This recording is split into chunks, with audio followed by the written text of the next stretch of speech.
আসসালামু আলাইকুম, আশা করি সবাই ভালো আছেন। শখ করে কালা ভুনা রান্না করতে গিয়েছিলাম। তো রান্নাটা কেমন হয়েছে আমি আগেই বলবো না, রান্নাটা শেষে বলবো। তো কিভাবে আমি রান্না করলাম সেটাই আপনাদের কাছে শেয়ার করছি। প্রথমে কড়াইতে আমি কিছুটা পেঁয়াজ বেরেস্তা করে নিয়েছি। পেঁয়াজ বেরেস্তা করার সময় আমি একটু বেশি করে তেল দিয়েছি, যাতে মাংস ম্যারিনেট করতে আর কোনো তেল দিতে না হয়। মাংসটা ম্যারিনেট করার জন্য এবার আমি দিয়ে দিচ্ছি কয়েকটা পেঁয়াজ কুচি, দিয়ে দিচ্ছি কেটে রাখা বিফ। এবার আমি সব মশলাগুলো দিয়ে নিব। আদা বাটা, এলাচ, দারচিনি বাটা, জিরা বাটা, লবণ, গরম মশলা, ধনিয়া গুঁড়া, হলুদ গুঁড়া আর বেশি করে শুকনা মরিচ গুঁড়ো। তারপর দিয়ে দিচ্ছি তেজপাতা, এলাচ, দারচিনি দিয়ে এবার আমি হাত দিয়ে ভালোভাবে মাখিয়ে নেব। রসুন বাটাটা দিতে আমি ভুলে গিয়েছিলাম, তো পরবর্তীতে রসুন বাটাটা দিয়ে ভালোভাবে মাখিয়ে আমি 10 মিনিট রেস্টে রেখে দিয়েছিলাম। 10 মিনিট পর আমি চুলাইতে দিয়ে দিয়েছি। কড়াইটা চুলাতে দিয়ে আমি ভালোভাবে নাড়াচাড়া করে এবার কষানোর জন্য ঢেকে রেখে দিচ্ছি। কিছুক্ষণ যাবৎ ভালোভাবে কষিয়ে নিচ্ছি। কষানোর মধ্যে আমি কোনো পানি ব্যবহার করিনি। অনেকক্ষণ যাবৎ কষানো হয়ে গেলে এবার আমি পরিমাণ মতো পানি দিয়ে দেব। পরিমাণ মতো পানি দিয়ে আমি মাংসটা সিদ্ধ করে নেব আর পানিটা একদম শুকিয়ে নেব। মাংসটার মধ্যে আমি কোনো পানি রাখবো না, একদম শুকিয়ে নেব।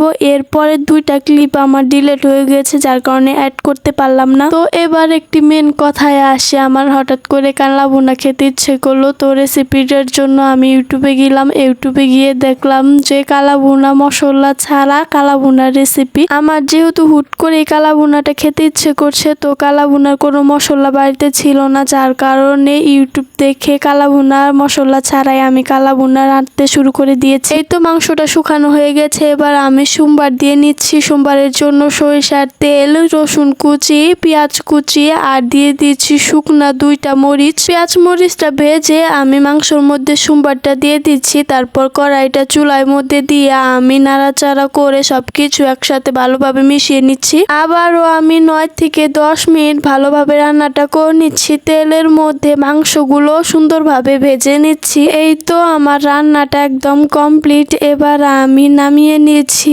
নামিয়ে একটু নেড়ে চেড়ে এবার আমি একটি বাটির মধ্যে সার্ভ করে নিচ্ছি। এই তো প্লেটের মধ্যে কালা ভুনাগুলো নামিয়ে নিচ্ছি। আপনারা কি দেখে বুঝতে পারছেন এটা কালা ভুনা হয়েছে নাকি বিফ হয়েছে? কালা ভুনার কোনো কালারই আসে নেই। আপনারা কেউ ইউটিউব দেখে রান্না করতে যাবেন না, আর যদি রান্না করেন তাহলে আমার মতো এভাবে ঠকে যাবেন। এখানে কালা ভুনা তো হয়নি, আমরা সাধারণত যেভাবে বিফ রান্না করে খাই ঠিক তেমনটা হয়েছে। আমি খুবই এক্সাইটেড ছিলাম, কারণ আমার খুবই কালা ভুনা খেতে ইচ্ছে করছিল। তো কোনো ব্যাপার না, আমি আবার ট্রাই করব, আর যখন ট্রাই করব অবশ্যই আপনাদের কাছে রেসিপিটা শেয়ার করব। তো আজকে এ পর্যন্ত, সবাই ভালো থাকবেন। আল্লাহ হাফেজ।